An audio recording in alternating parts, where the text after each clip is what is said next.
Bonjour à tous, j'espère que vous avez passé une bonne semaine et je suis ravie de vous retrouver pour une vidéo aujourd'hui qui va parler de la fluorite. Alors, la fluorite ou la fluorine, c'est la même chose, vous l'appelez comme vous voulez, mais qu'est-ce que c'est? C'est une pierre qui va agir sur la concentration. Donc, si vous avez un besoin de vous concentrer, la fluorite va certainement pouvoir vous aider.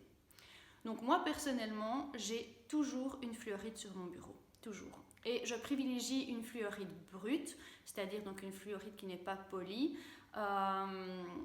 parce que du coup, je vous mettrai une incrustation, mais on voit vraiment bien qu'elle a un système cristallin cubique. Et le système cristallin cubique, c'est quoi? C'est le système cristallin qui est relié au chakra racine. Le chakra racine, c'est l'ancrage, c'est les pieds sur terre, c'est être posé. Et pour moi, c'est aussi une façon de bien me concentrer, de porter toute mon attention en fait sur la tâche à laquelle je suis occupée. Mais la fluorite, c'est aussi une pierre qui va vous permettre de travailler votre créativité. Et c'est pour ça que moi j'aime bien dire que c'est en fait une sorte de pierre qui va représenter le savoir créatif. Donc vous allez être concentré et vous allez en même temps pouvoir créer. Donc c'est vraiment une pierre magique parce que voilà, sans la création, c'est difficile d'avancer, d'innover et de faire des nouvelles choses. Et en même temps, on a besoin d'être attentif, d'être concentré.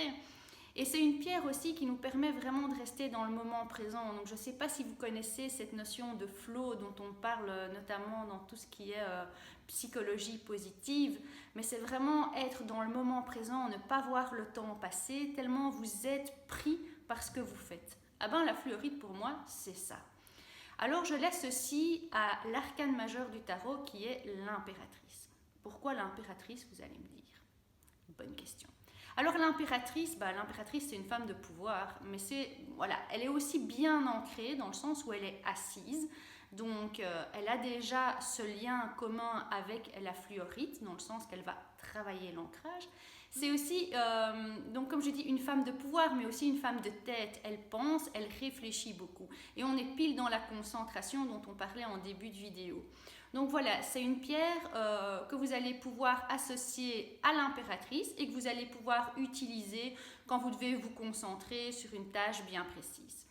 Alors la fluorite, vous la retrouvez de différentes couleurs. Donc j'ai déjà parlé de son association au niveau du chakra par rapport à son système cristallin, mais au niveau des couleurs, là vous allez aller dans une large palette puisque la fluorite elle existe en jaune, vous avez des fluorites bleues, vous avez des fluorites mauves, vous avez des fluorites vertes, vous avez des fluorites arc-en-ciel, vous avez des fluorites à peu près, on va dire, de toutes les couleurs, ce qui fait que vous allez aussi pouvoir choisir le chakra que vous avez envie de travailler avec cette pierre. Donc je vous fais juste un petit rappel, mais le bleu ce sera pour le chakra de la gorge, le jaune pour le chakra du plexus solaire, le vert pour le chakra du cœur et le mauve pour le chakra couronne. Donc voilà, là c'est à votre libre appréciation, vous prenez vraiment la couleur qui vous parle, ou vous en prenez plusieurs, vous faites comme vous voulez, et vous allez pouvoir commencer à travailler avec cette magnifique pierre. Donc voilà, j'espère que cette vidéo vous a appris des choses.